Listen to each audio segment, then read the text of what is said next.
Мариновані у куркумі яйця – це не тільки яскрава закуска з насиченим кольором, але й насиченим смаком.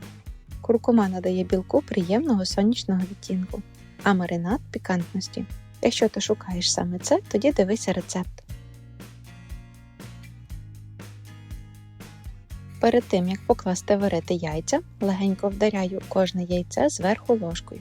Один раз і другий раз до ось цього характерного звуку.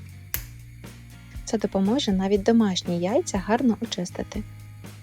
Далі заливаю 6-8 яєць холодною водою і кладу варитися яйця вкруту 10-12 хвилин після закипання. Потім охолоджую яйця у холодній воді. За цей час приготую маринад.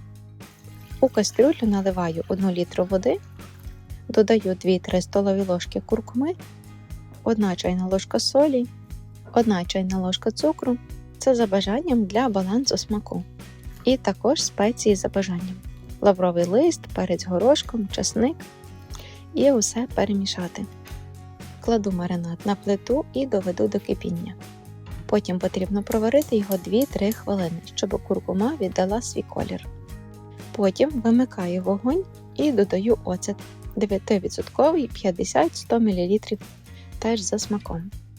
Перемішую і залишаю охолонути. Ну і поки що очищаю яйця. Ось поглянь, як вони легко чистяться.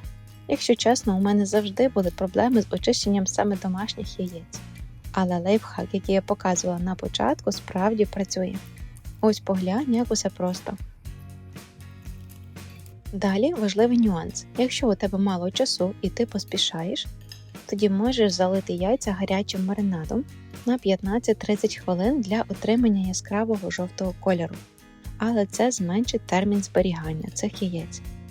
Для тривалого зберігання складаю яйця в банку, заливаю охолодженим маринадом і закриваю кришкою. Потім кладу у холодильник на 1-2 доби. Час від часу виймаю банку, легко струшую, щоб колір був у яєць рівномірним. Ну і порада. Чим довше яйця знаходяться у маринаді, тим інтенсивнішим стає колір і смак. Ось поглянь тепер на цей яскравий сонячний колір. Пройшло 2-3 доби. Можна, звичайно, залишити їх ось так і вже куштувати. А можна зробити ще цікавіше і красивіше. Розрізаю яйця навпіл. Ось поглянь зараз на те, що зверху білок яйця зафарбувався, а всередині він залишився білим. Ось так розрізаю усі яйця і виймаю жовток в окрему тарілку. До речі, на моєму каналі вже були схожі відео, коли я маринувала яйця з буряком і соєвим соусом. Посилання закріплю під відео, а також на екрані ось тут. Далі я приготую начинку для фарширування.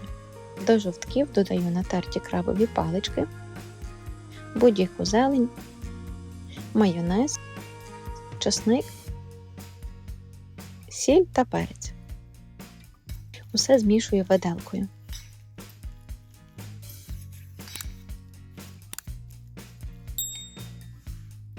Далі перекладаю начинку у кондитерський мішок. Можна з насадкою, а можна без. Тепер кожну половинку заповнюю цією начинкою.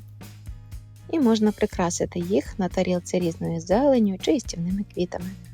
Виглядає це дуже гарно, але за смаком це ще краще. Тепер ще додатковий секрет. Для отримання ось таких повністю жовтих половинок можна відразу після того, як яйця охолонуть, розрізати їх навпіл, вийняти жовток і опустити ось такими половинками у маринад. Тоді вони набудуть жовтого кольору. Це теж дуже красиво виглядає. А ти вже обирай за своїм смаком. Чи ти хочеш, щоб вони були білими зсередини і жовтими зверху, чи повністю жовті. Або можеш комбінувати. На смак це не впливає, лише на колір. Така закуска чудово смакує без нічого.